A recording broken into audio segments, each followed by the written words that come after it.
नमस्कार, जय शिवराय, जय जिजाऊ. मी आत्ता बनवत आहे शेणी, ते पण गोमूत्रात भिजवून. कारण की माझा अनुभव असा आहे की गोमूत्रात शेण कालवून ज्या मी शेणी थापते त्याने संध्याकाळच्या वेळी जर त्याची धुरी केली तर डासांचा जो आपल्याला संध्याकाळी त्रास होतो तो होत नाही.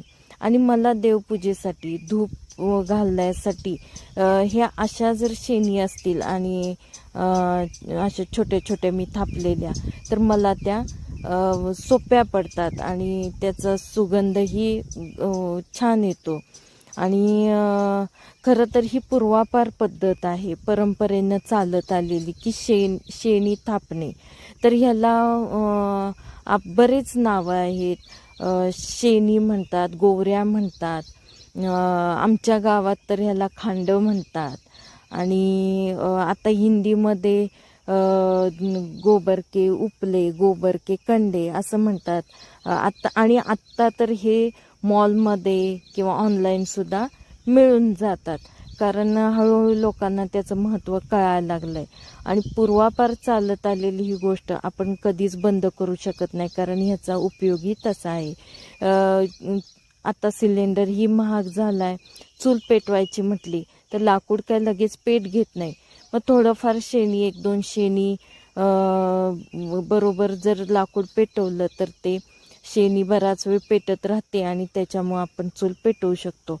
आणि आपण ह्या शेणीचा आपल्या हिंदू धर्मामध्ये खूप मोठा उपयोग आहे, जे की दहनविधीसाठी लाकडांबरोबर शेणीचाही मोठ्या प्रमाणात उपयोग केला जातो.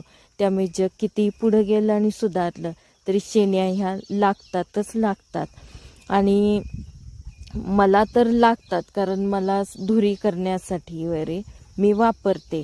आणि मी हे बनवलेल्या ज्या आहेत सुकलेल्या त्या पण मी तुम्हाला दाखवते आत्ता. त्या कशा बनलेल्या आहेत. मला ते छोट्या छोट्या लावलेल्याच बऱ्या पडतात. मी स्वतः लावल्या तर मी अशा छोट्या छोट्या लावते. पण काय झालं, मध्यंतरी मला जमलं नाही, मग मी बायकांकडनं एकदम लावून घेतल्या. हे बघा आता माझ्या लावून झाल्यात.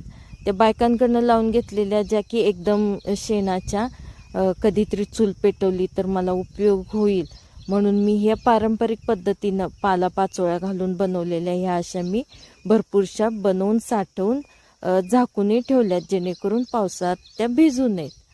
अशी आहे आमची परंपरेनं चालत आलेली शेण लावायची पद्धत. आणि ह्या